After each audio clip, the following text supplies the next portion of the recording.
वरना हमारी आंखें निकाल देनी थी हमारे दुश्मनों ने। नवाज शरीफ साहब वो इन धमाकों का क्रेडिट लेने की कोशिश करते हैं हमेशा से। तो दुनिया के दबाव तले थे, दुनिया का दबाव था, एक तरफ लालच थी, दूसरी तरफ दबाव था, पाबंदियों का डर था और उसके अलावा और भी दबाव थे हमारे आकाओं की जानिब से। अस्सलाम वालेकुम नाज़रीन, मैं हूँ आपके साथ राया मुताल चौहान और आप मेरे साथ मेरे यूट्यूब चैनल पर मौजूद हैं।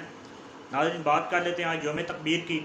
आज यौम तकबीर की छुट्टी दे दी गई है और ये छुट्टी कम ही मिलती है आवाम को। 28 मई की छुट्टी जो है यौम तकबीर की, इस रोज़ हुआ क्या था पहले इस पर बात कर लेते हैं मुख्तसरन।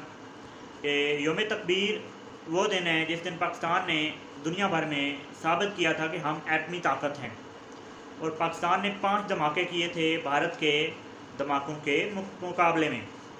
तो ये यौम तकबीर का क्रेडिट किसको जाता है? यकीनन ये हमारी अफवाज पाकिस्तान, हमारी इस्टेब्लिशमेंट और उसके साथ साथ हमारे मौसन जिनको हमने वो मकाम व मर्तबा नहीं दिया जो देना चाहिए था। अब वो इस दुनिया से रुखसत हो चुके हैं, उनका जिक्र करना यहाँ पर वाजिब है कि हमारे मौसन अब्दुल कदीर ख़ान, डॉक्टर अब्दुल कदीर ख़ान, उनकी ही काविश है कि आज हम दुनिया के आंखें दिखाने के काबिल हैं, वरना हमारी आंखें निकाल देनी थी हमारे दुश्मनों ने। आज हम जो आंखें दिखाने के काबिल हैं वो सिर्फ़ और सिर्फ हमारी अफवाज और हमारे मौसन अब्दुल कदीर ख़ान की इस काविश की वजह से। एक और पार्टी है, एक नवाज शरीफ साहब, वो इन धमाकों का क्रेडिट लेने की कोशिश करते हैं हमेशा से। लेकिन तारीख़ी तौर पे देखा जाए तो भी और बहुत से बयानात को मद्देनज़र रखा जाए, नवाज शरीफ साहब इन धमाकों के हक़ में नहीं थे और नवाज शरीफ साहब ये धमाके नहीं थे करना चाहते।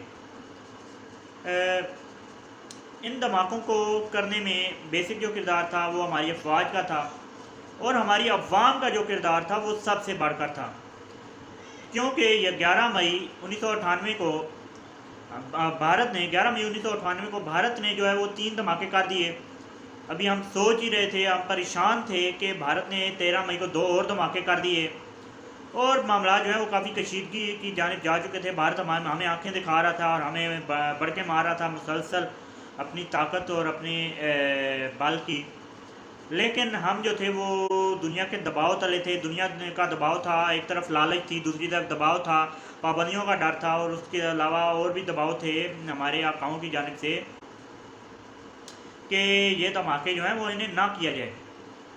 और नवाज शरीफ साहब भी कुछ इसी दबाव तले थे, लेकिन हमारी अफवाज ने हिम्मत दिखाई और हमारी कौम का जो प्रेशर था, हमारे अवाम का जो प्रेशर था, अवाम प्रेशर, उसने काम दिखाया और ये धमाके जो हैं वो हो ही गए। बिल आखिर इन धमाकों का होना तय पाया और 28 मई को ये धमाके चागी के मकाम पर हो गए, जिसके बाद पाकिस्तान जो है दुनिया में 7वीं एटमी ताकत और एटमी क़ुव्वत के तौर पर उभर कर आया और पाकिस्तान की जो है वो ताकत में बेशबहा कई गुना इजाफा हो गया। क्योंकि एटमी ताकत ना हो तो फिर वही हाल होता है जो रशिया ने यूक्रेन का किया है। आज हमसे 5 गुना बड़ा दुश्मन भी हमारा कुछ ऐसा ही हाल करता, बल्कि शायद उससे भी बदतर करता। लेकिन इन धमाकों ने जो है वो हमें आज तक महफूज रखा हुआ है, क्योंकि दुश्मन को पता है कि अगर वो कुछ इस तरह की शोबदाबाजी करने की कोशिश करेगा तो फिर अगला जो जवाब होगा उससे उन्होंने भी महफूज नहीं रहना और उनके भी जो है वो परखचे उड़ जाने हैं और ये इन्हीं धमाकों के बलबूते पर है।